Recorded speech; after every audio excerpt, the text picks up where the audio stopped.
It's Wednesday. You know what that means. Time for the Southern California Writers Association Hump Day Book Tour. I'm Maddie Margarita here with Diana Pardee on tech. Every Wednesday morning, the Southern California Writers Association welcomes a new author to talk about their books and their writing. This morning, we're pleased to welcome PJ Colando. PJ writes humor and satire with a literary bent. In addition to her 4 novels, she's published 2 short story anthologies, and a third is brewing. At least that's the rumor. Her Faith, Family, and Frenzy series is about small town and rural Midwest and the characters who live there, of which PJ knows what she's writing. Good morning, PJ. Good morning. So tell us a little bit about your most recent entry into your series and why you wrote the Jailbirds Jackpot. I know she's backwards, but you all get the gist, correct? Correct. Yeah.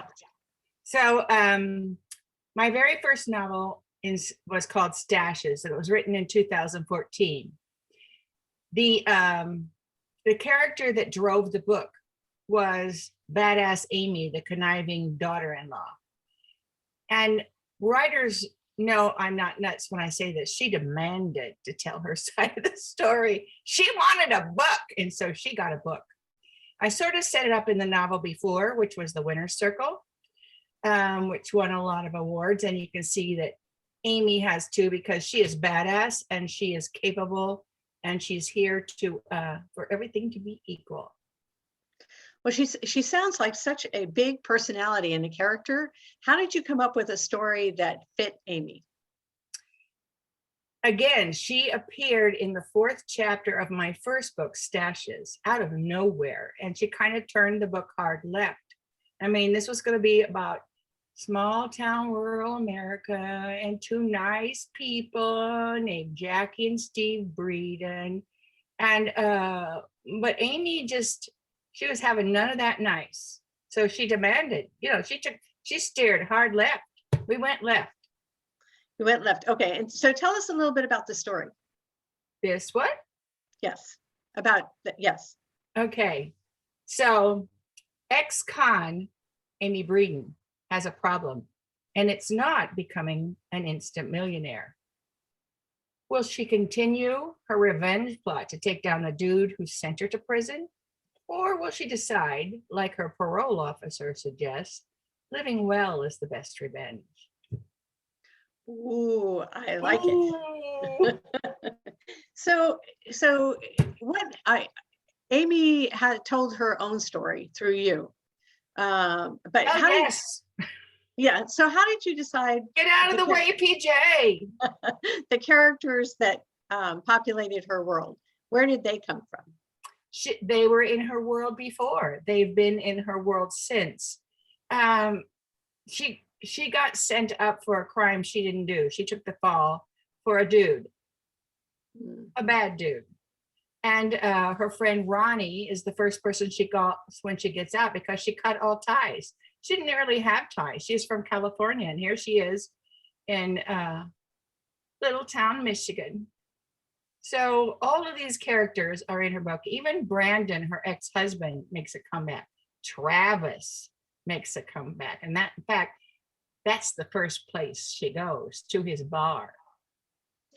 I see. So I want to get that dude. So okay, so we get a feeling like this is an adventure and a redemption story, right? It turns out to be. First it's revenge, but then she finds out she won the lottery, so that's reward. And in the end, it becomes redemption, because she didn't have a proper family when she was growing up, but she gets one, a really nice one, a solid one. So this is a full scale journey from beginning to end. She's totally a different person at the end. I think so, but I think she does get revenge. Okay, so you love Amy is just one of the many characters that you write, and I know that you put together your character anthologies.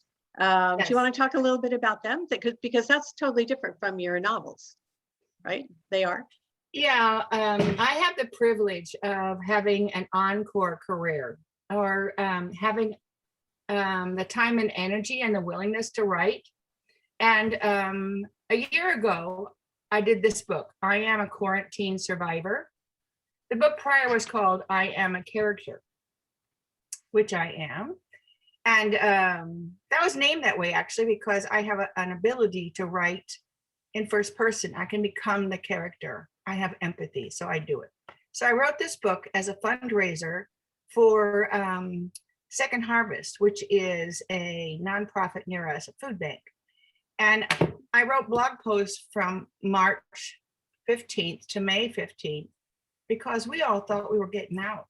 But then we nosedived, we went back in and out. And when we finally are getting out, I think in a couple of weeks. Anyway, I continued to write. So I have a much bigger book and we're going to do the second edition of this book. Oh, interesting. Yeah. Interesting. Yeah, so I'm going to work with the same editor, the same illustrator who's in Greece. They're all on board and we're doing it. So what kind of blog posts and what sorts of things did you blog about? Because everybody always says to writers, what did you do over the quarantine and how did that impact you? So what kinds of stories and things can people expect when they buy that book? That's a good question. That's a great conversation among writers too. Some people continue with novel writing. I couldn't. I could only do short because I just didn't have the mental energy to hold a plot line and keep it all straight, which is hard enough for anyone to do in normal circumstances. But it was a creative outlet. It's a way to process feelings. It's a way to keep the energy going. My husband did yard work because he's an action-oriented coper, and I did writing because that's my creative outlet. That's how I go along. I wrote funny, I wrote sad. You can see the ebb and flow of my life. I freely share because, just let it fly. Everybody else is probably going through it too. So these are personal stories. Yeah. My characters may have made comebacks in small chapters. Oh. I think Because they live with for Steve Breeden and for Jackie and for Brandon and for Amy. And there's an infamous skunk scene, the dog got skunked scene that somebody might have shared with me. I see that because all your characters live in your head still, right? You know what? They do.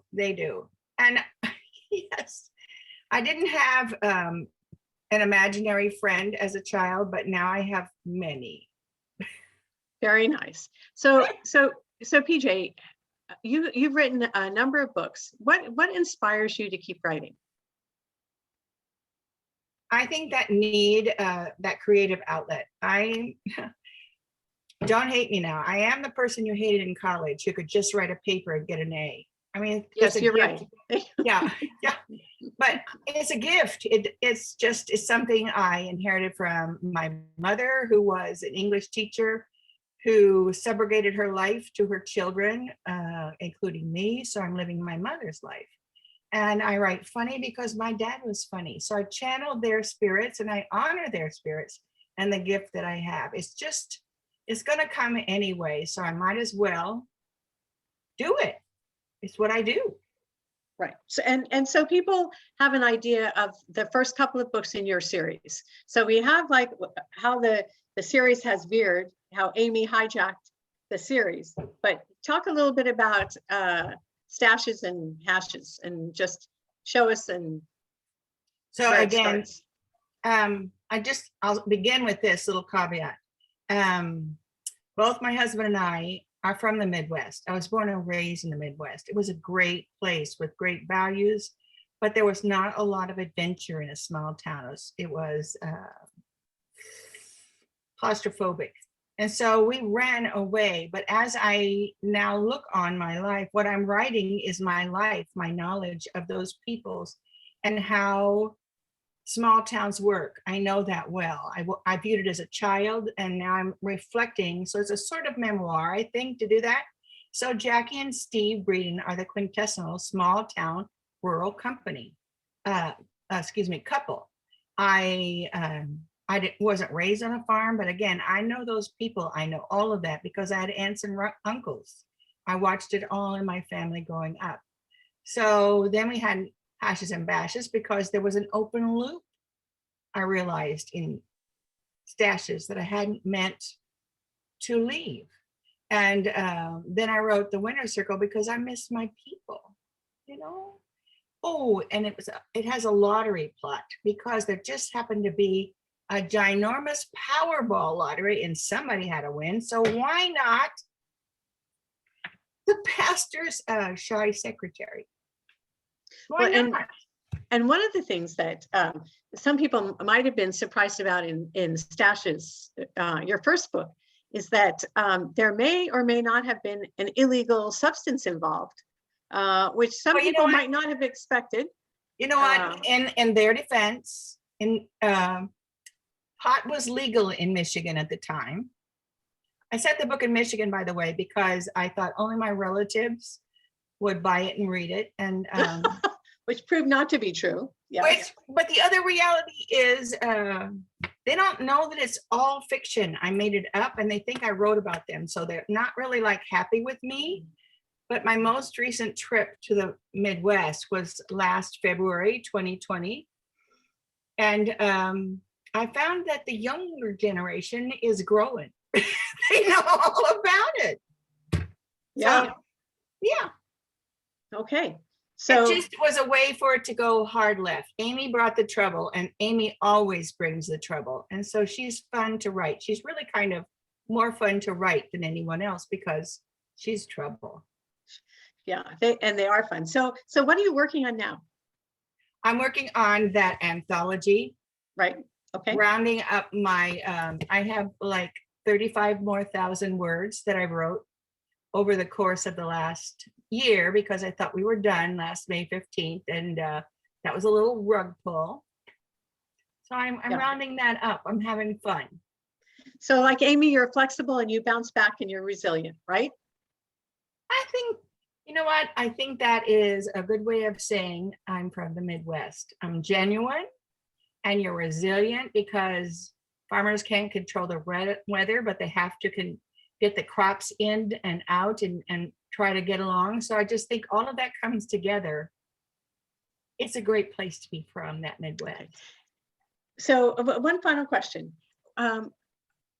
When someone finishes one of your books, how do you want them to feel? Let's say when someone finishes the Jailbirds Jackpot, how do you want them to feel? I think what this book is raucous and funny. It's a sort of coming of age story. It would be a good way to pass a weekend or pass the time when you're locked down. It was a good way. It was a way to take you out of the times of troubles, out of the fear. I mean, Amy fears nothing. There are so no we need roadblocks. her. Yeah, there's no roadblocks in Amy's life. She's gonna win.